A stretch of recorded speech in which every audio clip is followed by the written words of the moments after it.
back, go back. Yunus, Yunus. Father of terrorists. Yunus, Yunus. Hindu killer. Yunus, Yunus. Killer, killer. Yunus, Yunus. तो यूनुस सरकार ने फैसला किया कि देश में हर हाल में चावल पहुंचाना सस्ता और भरपूर। लेकिन इस बार यूनुस ने कुछ ऐसा किया जिसे बांग्लादेशी मीडिया ने भी मिरेकल या मिस्ट्री कहना शुरू कर दिया। उन्होंने चावल भारत से नहीं बल्कि यूए यानी कि दुबई से खरीदा। जी हाँ, रेगिस्तान से चावल। सोचिए कितनी अजीब बात है। एक तरफ इंडिया बड़ी टफ लाइन लेता है हमेशा, बांग्लादेश के ऊपर भी, पाकिस्तान के ऊपर भी। आई थिंक अगर तो इंडिया की पॉलिटिकल क्लास ये समझती है कि फॉर इट्स डोमेस्टिक कंसिडरेशन इनको पाकिस्तान और बांग्लादेश पे टफ होना मुस्लिम फैक्टर की वजह से ज़रूरी है, तो दैट्स फाइन। इंडिया जो भी है, जो भी उन्होंने अच्छा किया, लेकिन वो सबका बाप बनने की कोशिश कर रहा है। आप देखें बांग्लादेश पे उन्होंने कुछ एहसानात किए, इसका ये मतलब नहीं है कि आप अपने भाई के साथ, जो आपसे कमज़ोर भाई हो ना, उसको आप एहसान करके उसको आप तो उसको फंदा लगाने के करीब पहुंच गया उनकी। देखे ना, कम ज़र्फ को जो है वो इज्जत हजम नहीं होती है ना, तो वही पॉइंट है। आप देख प्रोटेस्ट कर रहे थे। अच्छा, उनकी फौज भी प्रोटेस्ट करती है। बांग्लादेश ने मांगी भारत से चावल की भीख और भारत ने दे दी। अच्छा, इसके बीच में एक बड़ा फनी कमेंट आया बांग्लादेश के एक फूड ऑफिशियल का, कह रहा है देखो ऐसा है, बांग्लादेश में चावल की कोई कमी नहीं है। अब मैं एक सवाल भारत से पूछना चाहता हूं, हम लोग ये मदद क्यों कर रहे हैं इन लोगों की? यहां पे दोस्तों बांग्लादेश ने कुछ और बात सुनी। बांग्लादेश ने ये सुना, चावल खाओ।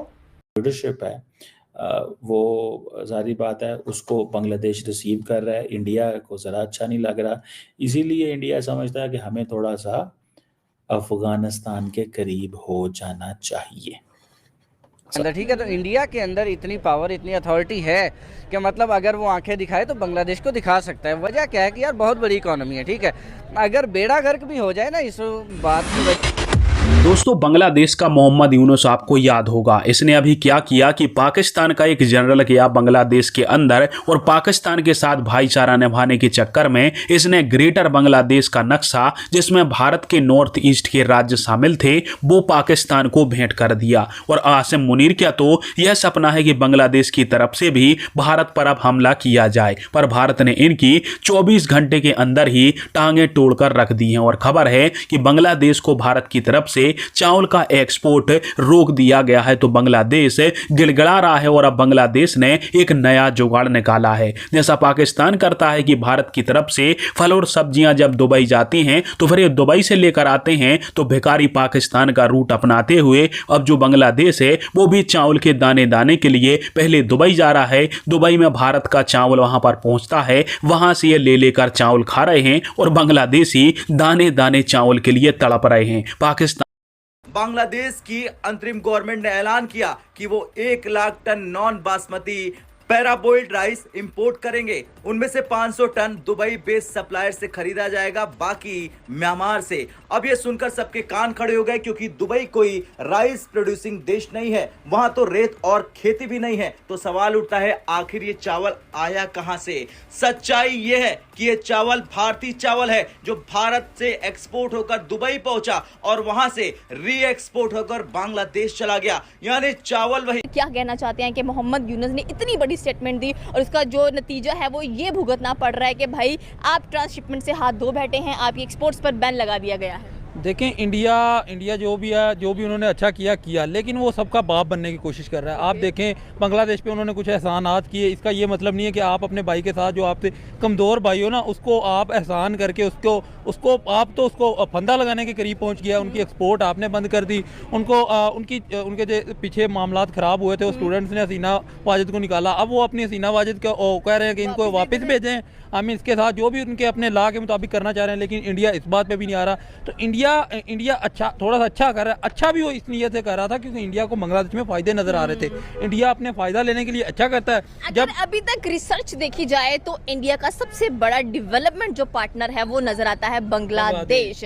आप हिस्ट्री उठा के देख लें, बांग्लादेश नज़र आएगा इंडिया के साथ खड़ा हुआ और उसका जो डेवलपमेंट पार्टनर यानी कि इंडिया की जो प्रोग्रेस है, जो डेवलपमेंट है, बल्कि दोनों कंट्री से जो आपस में एक दूसरे से बेनिफिट्स लिए हैं वो नज़र आते हैं। तो इसके बावजूद क्या लगता है क्यों इतनी मुश्किलात आ रही हैं इंडिया और बांग्लादेश के जो ताल्लुकात हैं उनको सेट करने के लिए? जिस तरह पाकिस्तान में चाइना ने इन्वेस्ट किया है ना, चाइना ने इसी वजह से इन्वेस्ट किया कि पाकिस्तान में उनको मफाद नज़र आते हैं। अगर पाकिस्तान में उनको मफाद नज़र ना आते तो वो पाकिस्तान जैसी कंट्री में कभी भी इन्वेस्ट ना करते। यही एग्जांपल उधर है। इंडिया ने बांग्लादेश में इन्वेस्ट इसी नीयत से किया था कि हम बांग्लादेश से एडवांटेज लेंगे। जब तक वो एडवांटेज उनको देते रहे, जब तक उनकी बात मानते रहे, वो तब तक वो खुश थे। जब उन्होंने कहा कि नहीं भाई हम इधर से आपको इस तरह, मैं जब देखता हूँ कि एक तरफ इंडिया बड़ी टफ लाइन लेता है हमेशा, बांग्लादेश के ऊपर भी, पाकिस्तान के ऊपर भी।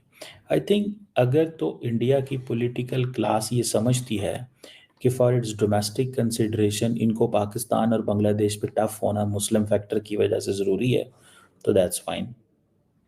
और अगर ये लॉन्ग टर्म में देखें तो पाकिस्तान और बांग्लादेश दोनों से ताल्लुकात नॉर्मल करने पड़ेंगे उनको।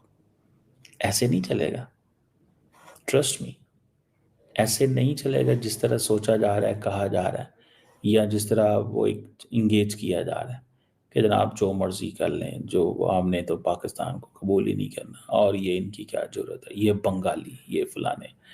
वो उनको, बंगालियों को भी इस चीज़ पे गुस्सा है कि ये हमें सही रिस्पेक्ट नहीं दे रहे। पाकिस्तान भी ये चीज़ मानता है कि ये हमारी एग्जिस्टेंस को कबूल नहीं करते। ठीक है जी, ये हमारी एग्जिस्टेंस को कबूल नहीं करते। This is what is important. Bangladesh को भी उनको ऑनर करना चाहिए, पाकिस्तान को भी ऑनर करना चाहिए। तो मैं समझता हूँ कि ये एक इम्पॉर्टेंट चीज़ है। This is something very significant and I am sure कि जो लोग हैं जो इस वक्त इंडिया चला रहे हैं, दे डू अंडरस्टैंड दिस। वो इस सारी चीज़ को बहुत अच्छे से समझते हैं। कह लें कि हर किसी की आंखें जो है वो बांग्लादेश पर टिकी हुई है। कब तक इनकी जो इंस्टेबिलिटी है वो खत्म होती है? दूसरी तरफ जिसने इतना इन्वेस्ट किया है बांग्लादेश के ऊपर, उसी को उठकर गुरा रहा है। भाई देखें, बेवकूफ़ी का तकाजा यही है। मेरी सबसे पहले हंसी तो इस बात से निकली कि बांग्लादेश अभी तक आंखें दिखा रहा है इंडिया को। ठीक है, आप देखें कि वो बहुत बड़ी स्टेट है, बहुत बड़ी इकोनॉमी है। ठीक है, आपकी टके की वैल्यू नहीं है, हम सही कह सकते हैं। ठीक है, कि हमारे अगेंस्ट आप खड़े हो ना, पाकिस्तान के मुकाबले में अगर देखें तो मतलब कंपैरिजन बनता है। आप कहीं पे बात नहीं करते, हमारे साथ ट्रेड नहीं करते, ये बात हमें समझ आती है। ठीक है, लेकिन आप इंडिया को आंखें दिखा रहे हो। भाई इंडिया ने आपको 1971 से पालना स्टार्ट किया। ठीक है, पालना इन दैट सेंस कि आपके वो बैग के ऊपर खड़ा हुआ, जिसकी वजह से आप हमारे वजूद में आए। और उसके बाद जो भी आपने मतलब आगे जाके इक़दाम किए, उसके बाद आपकी मतलब एक वज़ीर आज़म क्या चली गई और उसको जाकर वहाँ पे उन्होंने मतलब वज़ीर आज़म को भी संभाल रहे हैं उल्टा। आप अंदाज़ा करें ना, उसके बावजूद आप जाके उनको आंखें दिखा रहे हैं। आप अंदाज़ा करें कि बांग्लादेश का लंदन क्या बना हुआ है। इंडिया पाकिस्तान से कोई वज़ीर आज़म फारिग होता है, कोई आर्मी चीफ फारिग होता है, या कोई बड़ा बंदा फारिग होता है, वो लंदन जाके बैठता है। वो कहाँ पे देखे, आपका लंदन इंडिया बना हुआ है। ये आपकी हैसियत है, ये आपकी वैल्यू है। उसके बावजूद आप जाके उनको आंखें दिखा रहे हो। और फिर आंखें किस पे दिखा रहे हो? ट्रेड के ऊपर। आपको समझ नहीं आ रही कि मतलब आप इतने से हो उसके मुकाबले में, इंडिया के मुकाबले में, और आप उनको अगर कहोगे कि आपने नॉर्थ साइड पे अगर ट्रेड करनी है तो हमसे गुजरें, हमसे परमिशन लें। ठीक है, आपसे परमिशन क्यों लें? वो आपका पूरा मुल्क बंद हो जाएगा अगर नेपाल और भूटान की तरफ आपकी जो है। रिसेंटली कह लें कि नरेंद्र मोदी खुद थाईलैंड के अंदर एक समिट था, वहाँ पर मिलने गए हैं मोहम्मद यूनुस को, और अब एक बार फिर से मोहम्मद यूनुस ने अपनी औकात दिखा दी। यहाँ पर देखें ना, कम ज़र्फ को जो है वो इज़्ज़त हजम नहीं होती है ना, तो वही पॉइंट है।